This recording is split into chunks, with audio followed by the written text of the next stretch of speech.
it really signals the further opening up of the domestic market in China, and also China striving to be more integrated in the world.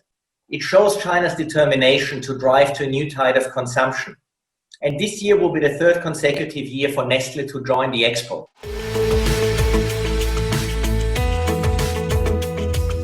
And actually 25 of these products will be completely new to Chinese consumers and have their debut at the CIIE.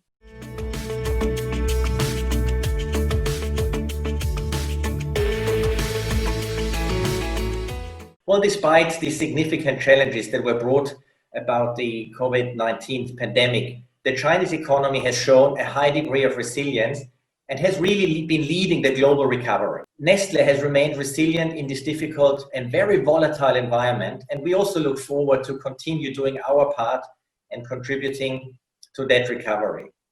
These are clearly very challenging times, but also let me make this very, very clear. We are continuing to actively invest in China, and we will continue to do that without any hesitation.